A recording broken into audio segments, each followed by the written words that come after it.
ओम शांति। 23 जनवरी 1970 अव्यक्त बाप दादा के अव्यक्त महावाक्य सार है। सेवा में सफलता पाने की युक्तियाँ। ऐसे अनुभव करते हैं जैसे कि सर्विस के कारण मजबूरी से बोलना पड़ता है, लेकिन सर्विस समाप्त हुई तो आवाज़ की स्थिति भी समाप्त हो जाएगी। बम्बई की एक पार्टी बाप दादा से बम्बई में होने वाले सम्मेलन के लिए डायरेक्शन ले रही थी। यह जो आजकल की सर्विस कर रहे हो उसमें विशेषता क्या चाहिए? भाषण तो वर्षों से कर ही रहे हो, लेकिन अब भाषणों में भी क्या अव्यक्त स्थिति भरनी है?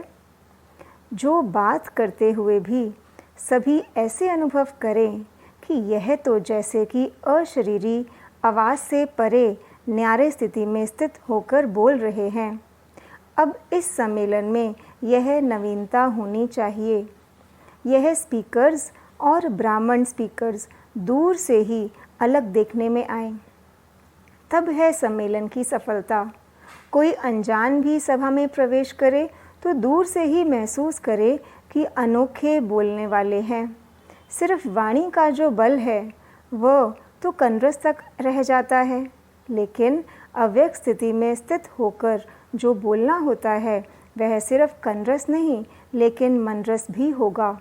कनरस सुनाने वाले तो बहुत हैं, लेकिन मनरस देने वाला अब तक दुनिया में कोई नहीं है। बाप तो तुम बच्चों के सामने प्रत्यक्ष हुआ, लेकिन तुम बच्चों को फिर बाहर प्रत्यक्ष होना है। तो यह सम्मेलन कोई साधारण रीति से नहीं होना है। मीटिंग में भी बोलना कि चित्रों में भी चैतन्यता हो। जैसे चैतन्य व्यक्त भाव को स्पष्ट करते हैं, वैसे ही चित्र चैतन्य बनकर साक्षात्कार कराएं।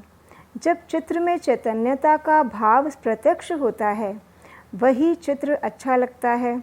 बाहर की आर्ट की बात नहीं है, लेकिन बाहर के साथ अंदर भी ऐसा ही हो।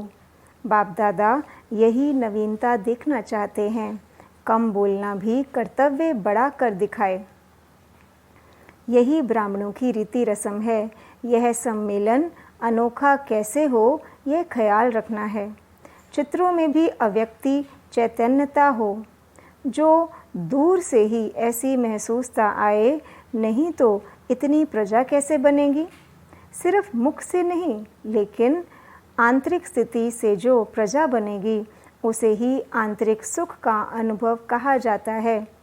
आप लोगों ने अब तक रिजल्ट देखी कि जो अव्यक्त स्थिति के अनुभव से आए वह शुरू से ही सहज चल रहे हैं, निर्विघ्न हैं, और जो अव्यक्त स्थिति के साथ फिर और भी कोई आधार पर चले हैं, उन्हीं के बीच में विघ्न, मुश्किलातें आदि कठिन पुरुषार्थ देखने में आता है। इसलिए अभी ऐसी प्रजा बनानी है जो अव्यक्त शक्ति की फाउंडेशन से बहुत थोड़े समय में और सहज ही अपने लक्ष्य को प्राप्त हो। जितना खुद सहज पुरुषार्थी होंगे, अव्यक्त शक्ति में होंगे, उतना ही औरों को भी आप समान बना सकेंगे। तो इस सम्मेलन की रिज़ल्ट देखनी है। टॉपिक तो कोई भी हो, लेकिन स्थिति टॉप की होनी चाहिए। अगर टॉप की स्थिति है तो टॉपिक्स तो को कहाँ भी मोड़ सकते हो। अब भाषण पर नहीं, लेकिन स्थिति पर सफलता का आधार कहा जाता है, क्योंकि भाषण अर्थात भाषा की प्रवीणता तो दुनिया में बहुत है, लेकिन आत्मा में शक्ति का अनुभव कराने वाले तो तुम ही हो ना। तो यही अभी नवीनता लानी है। जब भी कोई कार्य करते हो तो पहले वायुमंडल को अव्यक्त बनाना आवश्यक है। जैसे और सजावट का ध्यान रखते हो, वैसे मुख्य सजावट यह है। लेकिन क्या होता है, चलते चलते उस समय बाहर मुक्ता अधिक हो जाती है, तो जो लास्ट वायुमंडल होने के कारण रिजल्ट निकलनी चाहिए वह नहीं निकलती। आप लोग सोचते बहुत हो, ऐसे करेंगे वैसे करेंगे, लेकिन लास्ट समय कर्तव्य ज़्यादा देख बाहर मुक्ता में आ जाते हो। वैसे ही सुनने वाले भी उस समय तो बहुत कहते अच्छा, परंतु फिर झट बाहर मुक्ता में आ जाते हैं। इसलिए ऐसा ही प्रोग्राम रखना है जो कोई भी आए तो पहले अव्यक्त प्रभाव का अनुभव हो। यह है सम्मेलन की सफलता का साधन। कुछ दिन पहले से ही यह वायुमंडल बनाना पड़े। ऐसे नहीं कि उसी दिन सिर्फ करना है। वायुमंडल को शुद्ध करेंगे तब कुछ नवीनता देखने में आएगी ना। साकार शरीर में भी अलौकिकता दूर से ही देखने में आती थी ना, तो बच्चों के भी इस व्यक्त शरीर से अलौकिकता देखने में आए। प्रेस कॉन्फ्रेंस की रिज़ल्ट अगर अच्छी है तो करने में कोई हर्जा नहीं है, लेकिन पहले उन्हों से मिलकर उन्हीं को मददगार बनाना, यह तो बहुत ज़रूरी है। समय पर जाकर उन्हों से काम निकालना और समय के पहले उन्हों को मददगार बनाना, इसमें भी फ़र्क पड़ता है ना।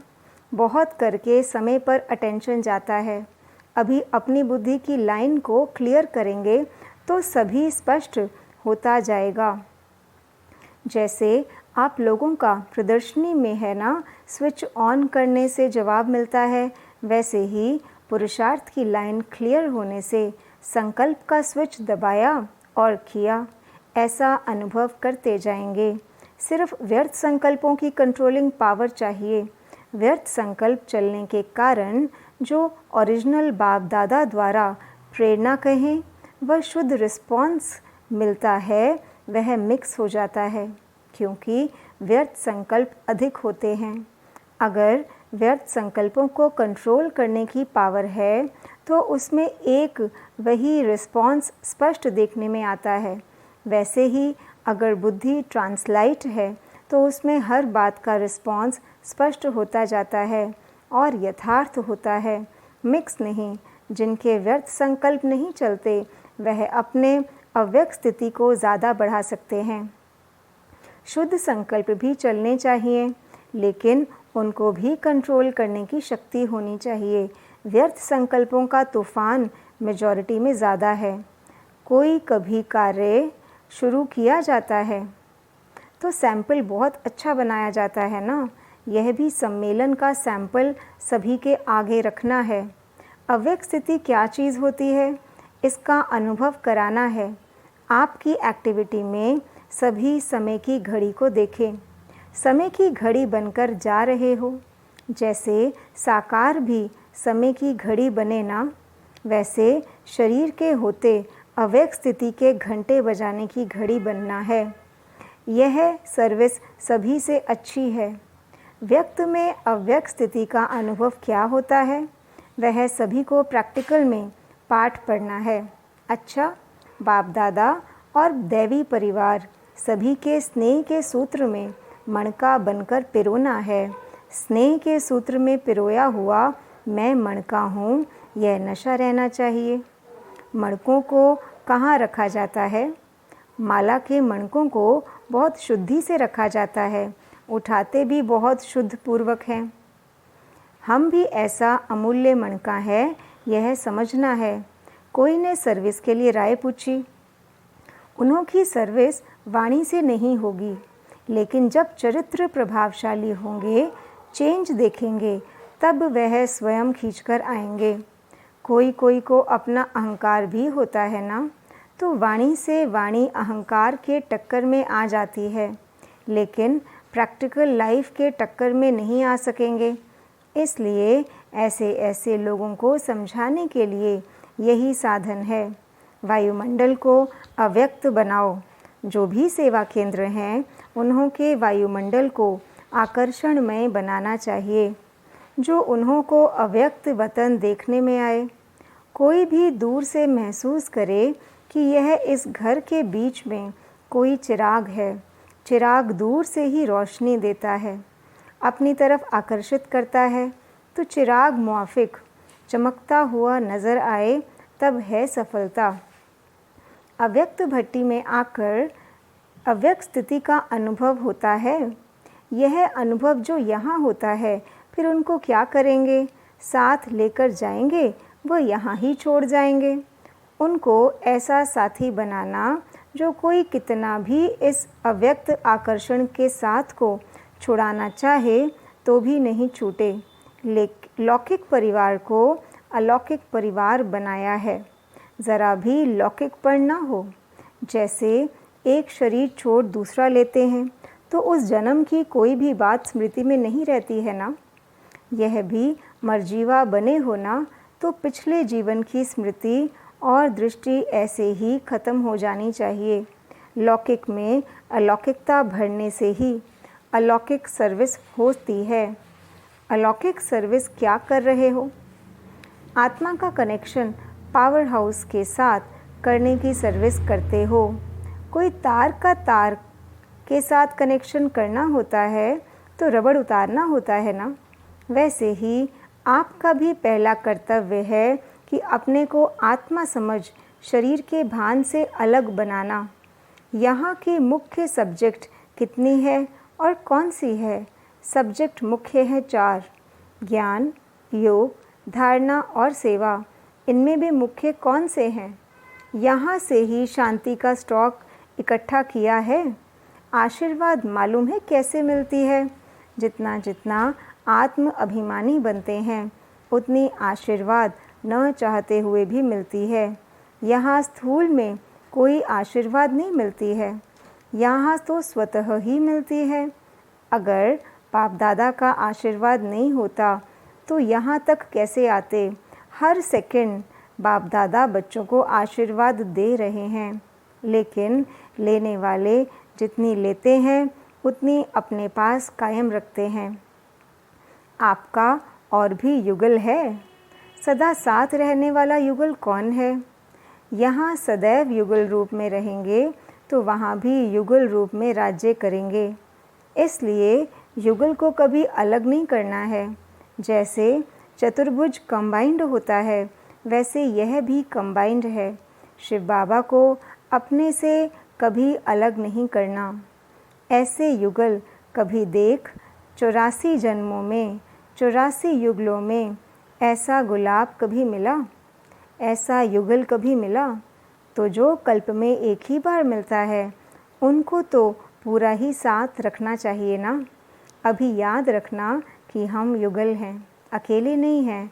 जैसे स्थूल कार्य में हार्ड वर्कर हो वैसे ही मन की स्थिति में भी ऐसे ही हार्ड हो जो कोई भी परिस्थिति में पिघल ना जाए।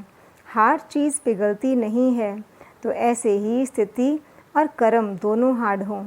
जिसके साथ अति स्नेह होता है उसको साथ रखा जाता है ना। तो सदा ऐसे समझो कि मैं युगल मूर्त हूँ। अगर युगल सदा साथ होगा तो माया आ नहीं सकेगी। युगल मूर्त समझना यही बड़े ते बड़ी युक्ति है। कदम कदम पर साथ रहने के कारण साहस रहता है, शक्ति रहती है, फिर माया आएगी नहीं। तुम गॉडली स्टूडेंट हो।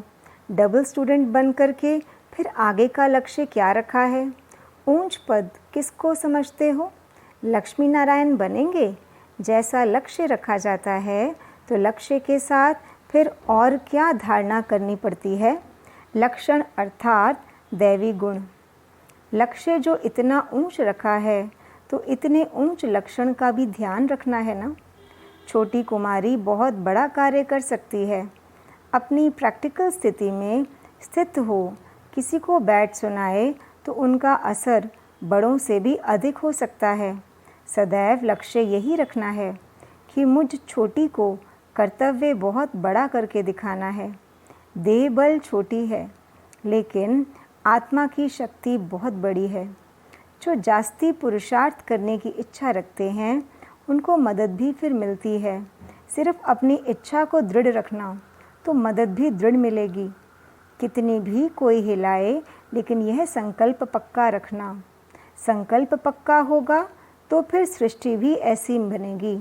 भल जिस्मानी सर्विस भी करते रहो। जिस्मानी सर्विस भी एक साधन है। इसी साधन से सेवा कर सकते हो। ऐसे ही समझो कि इस सर्विस के संबंध में जो भी आत्माएं आती हैं उनको संदेश देने का यह साधन है। सर्विस में तो कई आत्माएं कनेक्शन में आती हैं। जैसे यहाँ जो आए उन्हीं को भी सर्विस के लिए संबंधियों के पास भेजा ना। ऐसे ही समझो कि सर्विस के लिए यह स्थूल सर्विस कर रहे हैं। तो फिर मन भी उसमें लगेगा और कमाई भी होगी।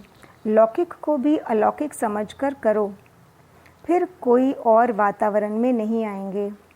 जैसे जैसे अव्यक्त स्थिति होती जाएगी वैसे बोलना भी कम होता जाएगा। कम बोलने से ज़्यादा लाभ होगा। फिर इस योग की शक्ति से सर्विस करेंगे। योग बल और ज्ञान बल दोनों इकट्ठा होता है ना। अभी ज्ञान बल से सर्विस हो रही है, योग बल गुप्त है। जितना योग बल और ज्ञान बल दोनों में समानता लाएंगे उतनी सफलता होगी। तो सारे दिन में चेक करो कि योग बल कितना रहा और ज्ञान बल कितना रहा, फिर मालूम पड़ जाएगा कि अंतर कितना है। सर्विस में बिजी हो जाएंगे तो विघ्न आदि भी टल जाएंगे। दृढ़ निश्चय के आगे कोई रुकावट नहीं आ सकती। ठीक चल रहे हैं। अथक और एकरस दोनों ही गुण हैं। सदैव फॉलो फादर करना है। जैसे साकार रूप में भी अथक और एकरस एग्जाम्पल बनकर दिखाया ना, वैसे ही औरों के प्रति एग्जाम्पल बनना है। यही सर्विस है। समय भल ना भी मिले सर्विस का, लेकिन चरित्र भी सर्विस दिखला सकता है।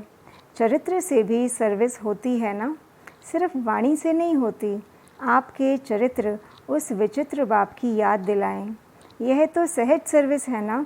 जैसे कई लोग अपने गुरु का व स्त्री का फ़ोटो या पति का फ़ोटो लॉकेट में लगा देती हैं। यह एक स्नेह की निशानी है ना।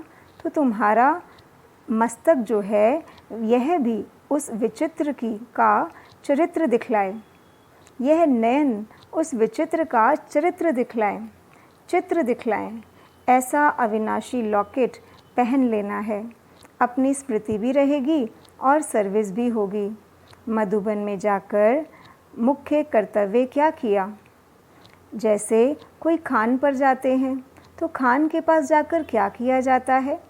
खान से जितना ले सकते हैं उतना लिया जाता है ना, सिर्फ थोड़ा सा नहीं लिया जाता। वैसे ही मधुबन है सर्व प्राप्तियों की खान। तो आप खान पर आए हो ना, बाकी सेवा केंद्र हैं इस खान की ब्रांचेस। खान पर जाने से ख्याल रखा जाता है जितना ले सकें। तो यहाँ भी जितना ले सको ले सकते हो। यहाँ की एक एक वस्तु, एक एक ब्राह्मण आत्मा बहुत कुछ शिक्षा और शक्ति देने वाली है। बाप दादा यही चाहते हैं कि जो भी आते हैं वह थोड़ा बहुत नहीं लेकिन सभी कुछ ले लेवें। बाप दादा का बच्चों में अटेंशन है, तो एक एक को संपन्न बनाना चाहते हैं। जितना यहाँ लेने में संपन्न बनेंगे उतना ही भविष्य में राज्य पाने के संपन्न होंगे। इसलिए एक सेकंड भी इन अमूल्य दिनों को ऐसे नहीं गंवाना। एक एक सेकंड में पद्मों की कमाई कर सकते हो। पद्म सौभाग्यशाली तो हो ना, तो इस भूमि पर पहुंच गए हो। लेकिन इस पद्म भाग्य को सदा कायम रखने के लिए पुरुषार्थ सदैव संपूर्णता का रखना। जैसा बीज होता है वैसा फल निकलता है। तो आप लोग जैसे बीज हो, नींव जितनी खुद मजबूत होगी उतना ही इमारत भी पक्की होगी। इसलिए सदैव समझना चाहिए कि हम नींव हैं, हमारे ऊपर सारी बिल्डिंग का आधार है। याद का रिस्पॉन्ड मिलता है ना। बाप दादा तो अब सभी के साथ हैं ही, क्योंकि साकार में तो एक स्थान पर साथ रह सकते थे, अभी तो सर्व के साथ रह सकते हैं। सदैव यह ध्यान रखो कि एक मत से एक रिजल्ट होगी। इस गुण को परिवर्तन में लाना। कैसी भी परिस्थिति आए लेकिन अपने को मजबूत रखना है। औरों को अपने गुणों का दान देना है। जैसे दान करने से रिटर्न में भविष्य में मिलता है ना, इस गुण का दान करने से भी बड़ी प्रारब्ध मिलती है। जो एक मत होते हैं वही एक को प्यारे लगे हैं। बाप दादा दो होते हैं ना कि एक हैं।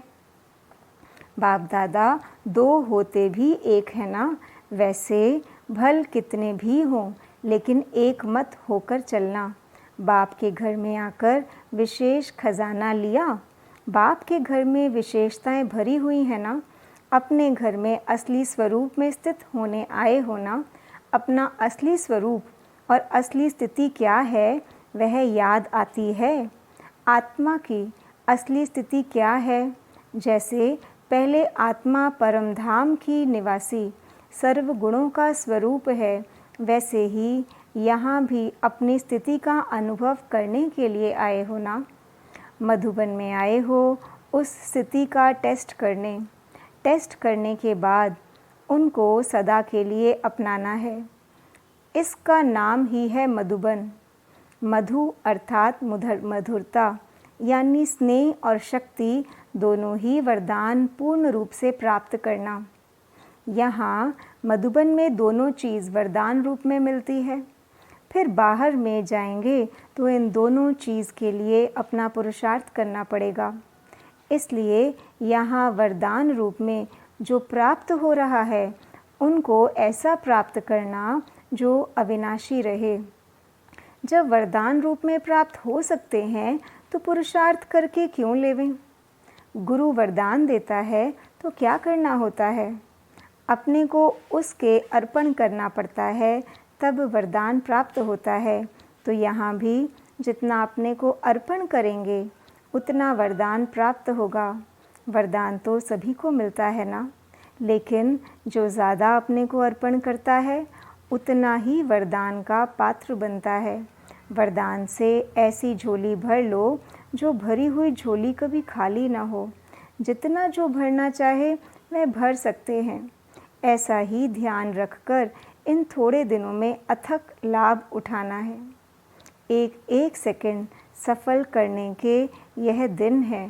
अभी का एक सेकंड बहुत फ़ायदे और बहुत नुकसान का भी है।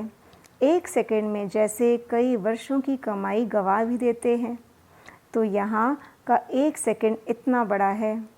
त्याग से ही भाग्य बनता है, लेकिन त्याग करने के बाद मनसा में भी संकल्प उत्पन्न नहीं होना चाहिए। जब कोई बलि चढ़ता है तो उसने अगर ज़रा भी चिल्लाया, वह आँखों से बूंद निकली, तो उनको देवी के आगे स्वीकार नहीं कराएंगे। झाटकू सुना है ना? एक धक से कोई चीज़ को ख़त्म करने और बार बार काटने में फ़र्क रहता है ना। झाटकू अर्थात एक धक से ख़त्म। बाप दादा के पास भी कौन से बच्चे स्वीकार होंगे जिनको मनसा में भी संकल्प न आए। इसको कहा जाता है महाबली। ऐसे महान बलि को ही महान बल की प्राप्ति होती है ना। सर्वशक्तिवान के बच्चे हो और फिर शक्ति नहीं है। बाप की पूरी जायदाद का हकदार बनना है। सर्वशक्तिवान बाप की सर्व शक्तियों की जायदाद, जन्म सिद्ध अधिकार सदैव अपने सामने रखो।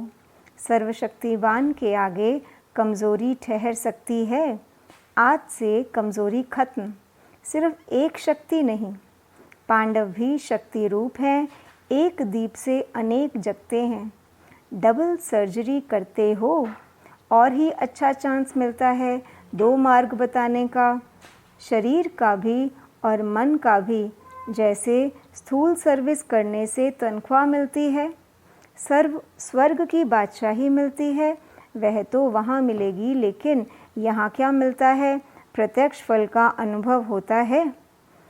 भविष्य तो बनता ही है, लेकिन भविष्य से भी ज़्यादा अभी की प्राप्ति है। अभी जो ईश्वरीय अतीन्द्रिय सुख मिलता है वह भविष्य में नहीं मिल सकता। यह अतीन्द्रिय सुख सारे कल्प में कभी नहीं मिल सकता। ऐसा खजाना अभी बाप द्वारा मिलता है। अनेक जन्म इंद्रियों का सुख और एक सेकंड में अतीन्द्रिय सुख अनुभव होता है। शिव बाबा को युगल बनाया है। वह देहधारी युगल तो सुख के साथी होते हैं, लेकिन वह तो दुख के समय भी साथी बनता है ना। ऐसे युगल को तो एक सेकंड भी अलग नहीं करना चाहिए। साथ रखना अर्थात शक्ति रूप बनना। यह ब्राह्मण परिवार देखा, इतना बड़ा परिवार कभी मिलता है? सिर्फ इस संगम पर ही इतना बड़ा परिवार मिला है। हम इतने बड़े परिवार के हैं, यह नशा रहता है। जितना कोई बड़े परिवार का होता है उतनी उसको खुशी भी रहती है। सारी दुनिया में हम थोड़ों को इतना बड़ा परिवार मिलता है, तो यह निश्चय और नशा होना चाहिए ना। हर एक को यह नशा होना चाहिए कि कोटों में से कोई हम गायन में आने वाली आत्माएं हैं। कभी सोचा था कि ऐसा सौभाग्य प्राप्त हो सकता है? अचानक लॉटरी मिली है ना, लॉटरी की खुशी होती है ना। और फिर यह अविनाशी लॉटरी है जो कभी ख़त्म ना हो सके। ऐसी लॉटरी हम आत्माओं को मिली है, यह नशा रहता है। कोने कोने से बाप दादा ने देखो किन्हों को चुना है। चुने हुए रत्नों में आप विशेष हैं, यह याद रहता है। बाप दादा को कौन कौन से रत्न अच्छे लगते हैं। साधारण ऐसी खुशी सदैव अविनाशी रहे। वह कैसे रहेगी? जैसे दीपक होता है वह सदैव जगा रहे, इसके लिए ध्यान रखते हैं ना। घृत और बत्ती, इन दो चीज़ का ख्याल रखना पड़ता है ना। तो यहाँ भी खुशी का दीपक सदैव जगा रहे, इसके लिए दो बातें ध्यान में रखनी हैं। ज्ञान घृत और योग यह है बत्ती। अगर यह दोनों ही ठीक हैं तो खुशी का दीपक अविनाशी रहेगा, कभी बुझेगा नहीं। 14 दिन भी इस संगम युग के बहुत हैं। ऐसे मत समझना हम तो 14 दिन के बच्चे हैं, लेकिन संगम का समय ही अभी बहुत कम है। इस काम के हिसाब से यह 14 दिन भी बहुत हैं। इसलिए अब ऐसे ही सोचना कि लास्ट वालों को फास्ट होना है। बिछड़े हुए जो होते हैं वह आने से ही तीव्र पुरुषार्थ में लग जाते हैं। हिम्मत बच्चे रखते हैं, मदद बाप देते हैं। एक कुमारी 100 ब्राह्मणों से उत्तम गाई जाती है। एक में 100 की शक्ति भरेंगे तो क्या नहीं कर सकते। सिर्फ अपने पाँव को पक्का मजबूत बनाते जाओ। कितना भी कोई हिलाए तो हिलना नहीं है। अचल घर भी तुम्हारा यादगार है ना। अचल अर्थात जिसको कोई हिला ना सके। 3 मास में 3 वर्षे लिए ना। बाप दादा 3 वर्षे कौन से देते हैं? सुख, शांति और शक्ति। जितना अधिकार लेंगे उतना वहाँ राज्य के अधिकारी बनेंगे। संपूर्ण अधिकार पाने का लक्ष्य रखना है, क्योंकि बाप भी संपूर्ण है ना। युगल रहते हुए अकेले रहे हो या युगल रूप में रहते हो? अकेला रूप कौन सा है? आत्मा अकेली है ना। आते भी अकेले हैं और जाते भी अकेले हैं। तो युगल रूप में पाठ बजाते भी आत्मिक स्थिति में रहना अर्थात अकेले बनना है और फिर रूहानी युगल बनना है। तो बाप और बच्चे, वह तो हुआ देह का युगल। आत्मा और परमात्मा, यह भी युगल। आत्मा सजनी सीता कहते हैं, परमात्मा साजन राम कहते हैं। तो रूहानी युगल मूर्त बनना है। बस देह के युगल रूप नहीं, देहधारी का युगल रूप खत्म हुआ। अनेक जन्म देहधारियों का युगल रूप देखा ना। अब आत्मा और परमात्मा का युगल रूप बनना है। ऐसी स्थिति में रहते हो। इस अनोखे युगल रूप के सामने वह युगल तो कुछ नहीं। तो देह की भावना खत्म हो जाएगी। सभी से प्रिय चीज़ क्या है? प्रिय चीज़ अच्छी लगती है ना।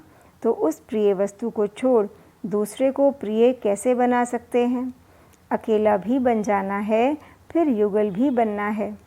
कोई को आने से ही लॉटरी मिल जाती है, कोई को प्रयत्न करने से लॉटरी मिलती है। ऐसे उच्च भाग्यशाली अपने को समझते हो। कुमारों के लिए भी सरल मार्ग है, क्योंकि उल्टी सीढ़ी जो चढ़े हुए हैं उनको तो पहले उतरनी पड़ती है। इसलिए कुमार कुमारियों के लिए तो और ही सहज है। जो बंधन मुक्त होते हैं वह जल्दी दौड़ सकते हैं। तो सभी बातों में निर्बंधन रहना है। कैसी भी परिस्थिति में अपनी स्थिति ऊंची रखनी है। जो उच्च जीवन का लक्ष्य रखते हैं उनसे दूर नहीं होना है। जो उच्च जीवन का लक्ष्य है उनसे दूर नहीं होना है। अच्छा, ओम शांति।